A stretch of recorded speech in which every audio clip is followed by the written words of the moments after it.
হরে কৃষ্ণ, রাধে রাধে।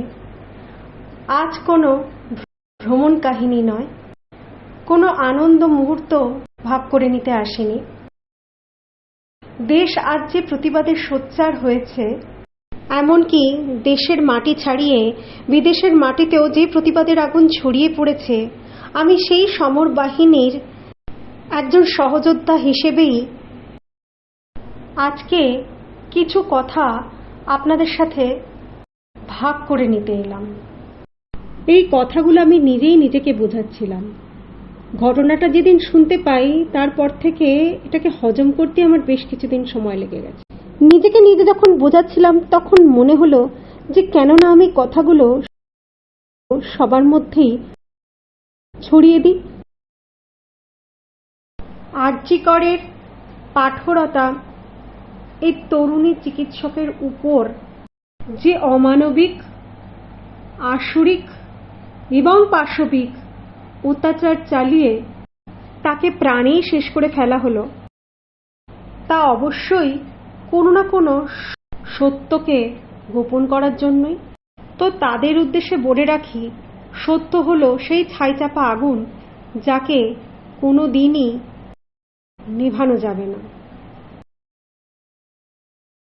এই নারকীয় নক্কারজনক ঘটনার তীব্র থেকে তীব্রতর বিরোধিতা এবং প্রতিবাদ করি। যদিও আমার কাছে কোনো প্রতিবাদের ভাষা নেই, কারণ আমিও ফিল করছি দেশের একজন হবু চিকিৎসক যে সমাজকে তার বেস্ট সেবাটা দেওয়ার জন্যই নিজেকে তৈরি করছিল। তার বাবা মা বুক বেঁধে নিজেদের হয়তো সর্বস্ব দিয়েই হয়তো মেয়েটিকে ডাক্তারি পড়তে পাঠিয়েছিলেন। লোকেরা বলে ডাক্তারি ইঞ্জিনিয়ারিং খুবই খরচ সাপেক্ষ পড়াশোনা, আগেকার দিনে তো তাই ছিল।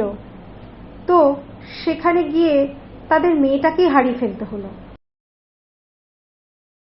একজন ভবিষ্যৎ চিকিৎসককে বলে নাকি ভগবানের আর একটা রূপ। আজকে তাকেই হারিয়ে ফেলতে হলো। তো সেখানে আমরা একজন সাধারণ নাগরিক, আমাদের নিরাপত্তা কোথায়? আজকে আমিও একজন ইনফরমেশন টেকনোলজি তথ্য প্রযুক্তি দপ্তরে কর্মরতা নারী। আমাদের বাড়ি ফেরার সত্যি কোনো টাইম নেই। সামান্য হয়তো রাত্রি 9টা বাজে, কিন্তু তখনই মনের মধ্যে যত ভয় আর টেনশন বাসা বাঁধে। ইষ্টনাম জপতে জপতে তাড়াতাড়ি করে বাড়ি পৌঁছতে পারলে বাঁচি। বাড়ির লোকেরাও থাকে মহা চিন্তায়। এটাই কি ডেমোক্রেটিক কান্ট্রির পরিচয়? আজকে কেসটা সিবিআই এর হাতে গেছে। সিবিআই এর যারা কেসটি ইনভেস্টিগেশন করছেন তাদের কাছে আমাদের দাবি এবং সেই সাথে নিবেদন, দয়া করে অ্যাকচুয়াল হুলিগ্যানস, আতঙ্কবাদী, এরা আসলে আতঙ্ক ছড়াচ্ছে সমাজে, এরা সমাজের হচ্ছে জঞ্জাল, সেই দলটাকে টেনে হিঁচড়ে বার করুন। আর উচ্চতম ন্যায়ালয়ের কাছে একটাই আর্জি, তাদের দৃষ্টান্তমূলক কঠোর থেকে কঠোরতম গা শিউরে ওঠা শাস্তির ব্যবস্থা করুন, যাতে ভবিষ্যতে আর কোনো দ্রৌপদীর চির হরণ করার কথাটুকুনিও এদের মন এবং মস্তিষ্কতে যেন আসার সাহস না পায়। আর একটা কথা, মহাভারতের যুদ্ধ কিন্তু কোনো কাল্পনিক মহাকাব্য নয়, তার যথেষ্ট বৈজ্ঞানিক প্রমাণ আছে। 6000 বছর আগে ঘটে যাওয়া এটা অত্যন্ত ধ্রুব সত্য ঘটনা। সে সময় যে শুভশক্তি নারী শক্তিরূপে শুধুমাত্র নারীর বস্ত্র স্পর্শ করার চেষ্টাতেই পাবলিকলি দুঃশাসনের বুক চিরে রক্ত বের করে তার মৃত্যুর কারণ হয়েছিল, এবং গদাযুদ্ধে স্ট্রিক্টলি রেস্ট্রিক্টেড সেই নিম্নাঙ্গে প্রহারী দুর্যোধনের মৃত্যুর কারণ হয়েছিল, সেই শুভশক্তি কিন্তু সেই দাপরে জেগেছিল। শুধু তাই নয়, এই শুভশক্তি কিন্তু এখনো সমাজে আছে। এই কলিতেও তা কিন্তু জেগে উঠতে পারে।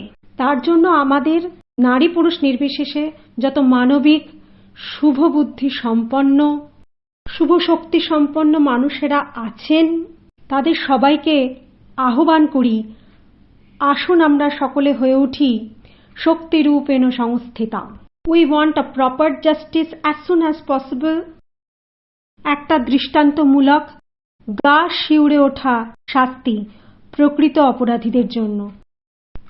আর আমার সত্যি কিছু বলার নেই। নমস্কার।